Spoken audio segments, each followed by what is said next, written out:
Good morning dear students. इस class के तहत सभी विद्यार्थी ध्यान दें कि आप लोगों को जो भारतीय संविधान चैप्टर है क्यों और कैसे, उसमें हम भारतीय संविधान के महत्वपूर्ण तथ्यों को बताने चले हैं। उन महत्वपूर्ण तथ्यों को आप लोग ध्यान दें, उन्हें लर्न करें और अपनी कॉपी में नोट डाउन कर लें, क्योंकि ये एग्ज़ाम आपके परीक्षा के पॉइंट ऑफ व्यू से भी महत्वपूर्ण है। विभिन्न कंपटीशन एग्जाम में भी इसे क्या किया जाता है, बार बार पूछा जाता है। हर परीक्षाओं में लगभग कहीं ना कहीं से एक आध दो प्रश्न इसमें डाले जाते हैं। इसको आप लोग अच्छी तरीके से तैयार करें और तैयार करने के बाद अपनी कॉपी भी मेंटेन कर लें, क्योंकि ये एक तो सब्जेक्टिव पूछा जाता है, दूसरा जीके के पॉइंट ऑफ व्यू से भी पूछा जाता है। ओके, देखिए लिखा गया है यहाँ पर मिशन योजना। मिशन योजना मतलब क्या? कोई ऐसी मिशन नहीं थी। कैबिनेट मिशन योजना के अनुसार जुलाई 1946 में संविधान सभा का चुनाव हुआ। ठीक, मतलब जो कैबिनेट मिशन योजना आई थी उसके वो संविधान सभा बनाने के लिए भारत में एक प्रस्ताव लेके आई थी। उसी के तहत 26 जुलाई 1946 को संविधान सभा का चुनाव हुआ। मतलब जुलाई 1946 में कुल 389 सदस्यों में से, मतलब टोटल 389 सदस्य में से प्रांतों के लिए निर्धारित 296 सदस्यों के लिए चुनाव हुए। टोटल 389 सदस्यों का चुनाव होना था, जिसमें 296 सदस्यों का चुनाव हुआ।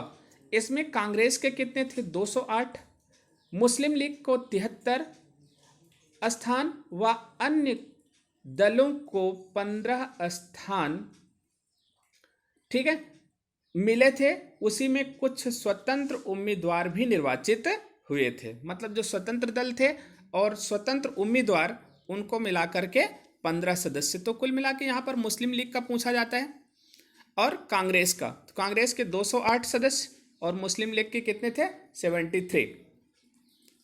देखिए 9 दिसंबर 1946 को संविधान सभा की प्रथम बैठक हुई। बहुत इंपॉर्टेंट है, यहाँ से पूछा जाता है कि संविधान सभा की बैठक पहली बार कब हुई? तो 9 दिसंबर 1946 नई दिल्ली स्थित काउंसिल चैम्बर के पुस्तकालय भवन में हुई। सभा में सबसे बुजुर्ग सदस्य डॉक्टर सच्चिदानंद सिन्हा को सभा का अस्थायी अध्यक्ष चुना गया। मुस्लिम लीग ने बैठक का बहिष्कार किया और पाकिस्तान के लिए बिल्कुल अलग संविधान सभा की मांग प्रस्तुत की थी। मतलब जब 9 दिसंबर 1946 को संविधान सभा की प्रथम बैठक हुई तो उसमें मुस्लिम लीग बैठक में भाग नहीं लिया, क्योंकि वह अलग संविधान सभा की मांग कर रहे थे। और यहाँ पर कहा गया कि इसमें जो चुनाव हुआ था संविधान सभा का, उसमें सबसे बुजुर्ग जो सदस्य थे सच्चिदानंद सिन्हा, तो उन्हें ही इसका अस्थायी अध्यक्ष चुना गया था। किसका? संविधान सभा का। ओके, जैसे एक होता है ना लोकसभा का प्रोटेन अध्यक्ष चुना जाता है। मतलब जब नई लोकसभा गठित होती है तो उस समय जब तक नया लोकसभा जो मतलब स्पीकर होता है वो कार्यभार नहीं ग्रहण कर लेता, तो नए सदस्यों को शपथ दिलाने के लिए एक संक्षिप्त में एक स्पीकर की नियुक्ति होती है, जिससे प्रोटेन स्पीकर कहा जाता है।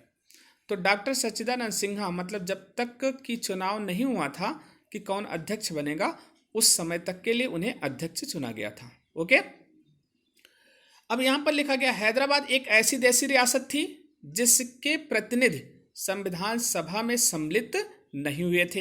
ये भी आपको पता होना चाहिए कि संविधान सभा में हैदराबाद देशी रियासत जो एक स्वतंत्र देशी रियासत थी, जिसे बाद में 15 अगस्त 1947 का जो स्वतंत्रता अधिनियम था उसे स्वतंत्र रहने का भी विकल्प दिया गया था, वह उसके प्रतिनिधि संविधान सभा में शामिल नहीं हुए थे।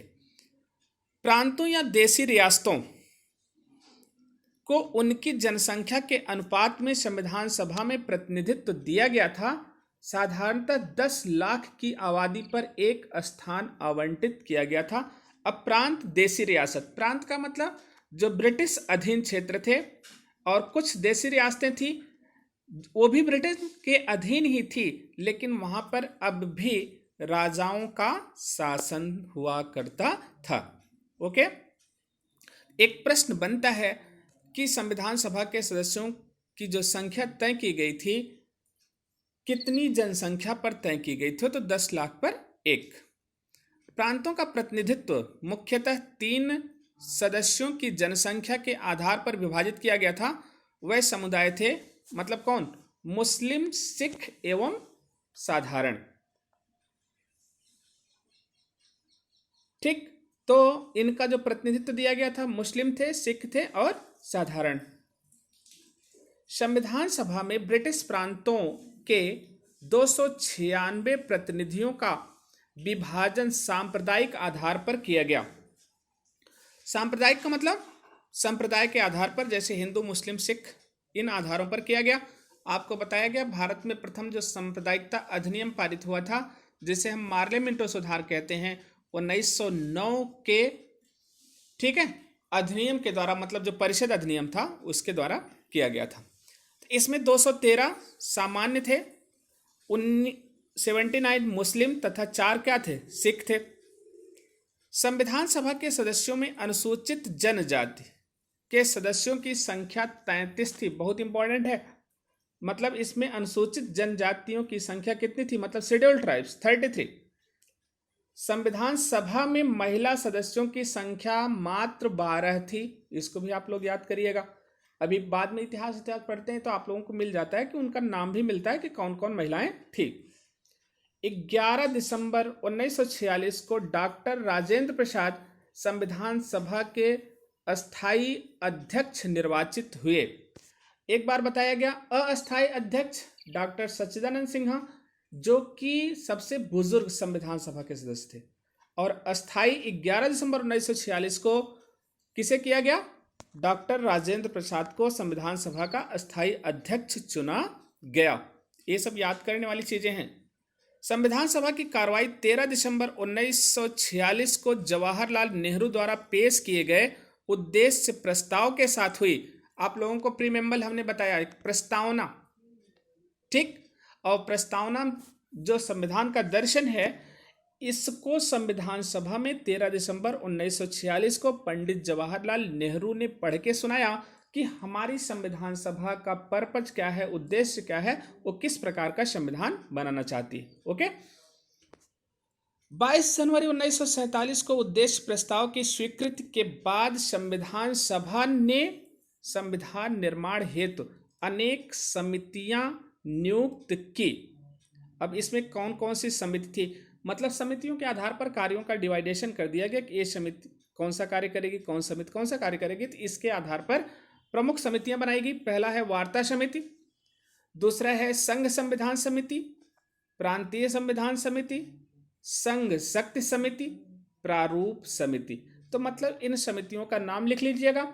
इनके अध्यक्ष भी हैं, इन अध्यक्षों का नाम आपको बता देंगे कि किस समिति का अध्यक्ष कौन था। ओके, चलिए, ये इंपॉर्टेंट फैक्ट है, इसको आप लोग अपनी कॉपी में नोट जरूर कर लेंगे। यहीं पर देखिए आगे लिखा गया है, BN राव द्वारा किए गए संविधान के प्रारूप पर विचार करने के लिए संविधान सभा द्वारा 29 अगस्त 1947 को एक विकल्प पारित करके प्रारूप समिति का गठन किया गया। इसके अध्यक्ष के रूप में डॉक्टर भीमराव अंबेडकर को चुना गया। प्रारूप समिति के सदस्यों की संख्या 7 थी, जो इस प्रकार है। अब देखिए, प्रारूप समिति का अध्यक्ष किसे नियुक्त किया गया? डॉक्टर भीमराव अंबेडकर को। संविधान सभा का डॉक्टर राजेंद्र प्रसाद को। संविधान सभा का अस्थायी अध्यक्ष डॉक्टर सच्चिदानंद सिन्हा। तो इसे आप लोग याद रखिएगा। प्रारूप समिति में कौन थे? डॉक्टर भीमराव अंबेडकर अध्यक्ष, AN Gopalaswamy Iyengar, अल्लाद Krishna Swami Iyer, Kanhaiyalal Maneklal Munshi, Syed Ahmad Sadulla, N Madhavrao एक किसके स्थान पर आए थे? BL मित्र के स्थान पर इनको स्थान दिया गया था। DP खेतान। और सन 1948 में इनकी मृत्यु के बाद TT कृष्णमाचारी को सदस्य बनाया गया था। मतलब DP खेतान की मृत्यु, डेथ हो गई थी, उसके स्थान पर कौन आए थे? TT कृष्णमाचारी। संविधान सभा में अंबेडकर का निर्वाचन पश्चिम बंगाल से हुआ था। ये क्वेश्चन पूछा जाता था कि डॉक्टर भीमराव अंबेडकर संविधान सभा में कहाँ से निर्वाचित होकर आए थे। ओके, देखिए 3 जून 1947 की योजना के अनुसार देश का बंटवारा हो जाने पर भारतीय संविधान सभा की कुल सदस्य संख्या 324 नियत की गई, जबकि इसके पहले कितनी थी, ध्यान दीजिएगा, 389 में से मुस्लिम लीग के सदस्यों को हटा दिया गया, तो अब सदस्य संख्या कितनी हो गई, 324, जिसमें 235 प्रांतों के लिए और 89 स्थान देशी राज्यों के लिए या देशी रियासतों के लिए निर्धारित किए गए थे। देश विभाजन के बाद संविधान सभा का पुनर्गठन 31 अक्टूबर 1947 को किया गया और 31 दिसंबर 1947 को संविधान सभा के सदस्यों की कुल संख्या 299 थी। संविधान सभा के कुल सदस्यों की संख्या कितनी थी, 299, जिसमें प्रांतीय सदस्यों की संख्या एवं देशी रियासतों के लिए सदस्यों की संख्या 70 थी। मतलब देश विभाजन के बाद संविधान सभा का पुनर्गठन किया गया। वो पुनर्गठन कब किया गया, 31 अक्टूबर 1947 को, और इस समय संविधान सभा के जो सदस्यों की संख्या थी 299 हो गई, जबकि कितनी थी, 324 नियत की गई थी। इसके बाद जिसमें प्रांतीय सदस्यों एवं देशी रियासतों के सदस्यों की संख्या कितनी थी, 70। तो इसको आप लोग लर्न करिएगा, याद रहेगा तो अच्छा रहता है।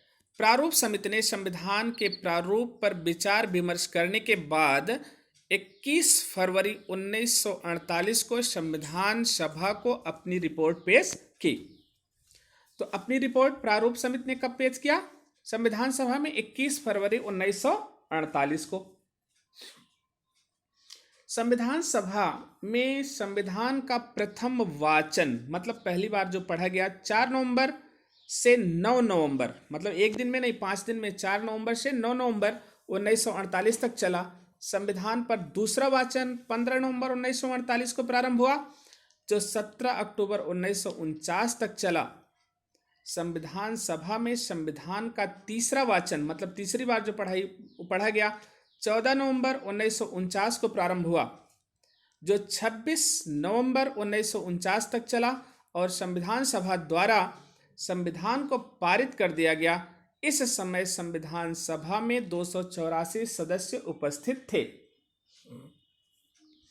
299 में कितने रह गए थे, 284 ही मान लीजिए उपस्थित थे। संविधान निर्माण की प्रक्रिया में कुल 2 वर्ष 11 माह 18 दिन लगे। इस कार्य पर लगभग 64 लाख रुपए खर्च हुए थे। इसको भी आप लोग लर्न करिएगा। संविधान के प्रारूप पर कुल 114 दिन बहस हुई। संविधान को जब 26 नवंबर 1949 को संविधान सभा द्वारा पारित किया गया, तब इसमें कुल 22 भाग, 295 अनुच्छेद, 8 अनुसूचियां थी। वर्तमान में 25 भाग, 395 अनुच्छेद और 12 अनुसूचियां हैं। ठीक, तो इसको आप लोग तैयार करेंगे अच्छी तरीके से। तो ये वर्तमान वाला आप लोग याद करिएगा, 25 भाग, 395 अनुच्छेद और 12 अनुसूचियां। तो इसको आप लोग अपने चैप्टर के स्टार्ट में ही लेसन 1 के लिख लेंगे, तो आप लोगों को अच्छा रहेगा। ये इम्पॉर्टेंट फैक्ट है, इम्पॉर्टेंट तथ्य है, किसके, भारतीय संविधान के निर्माण की प्रक्रिया का। Thank you for this class.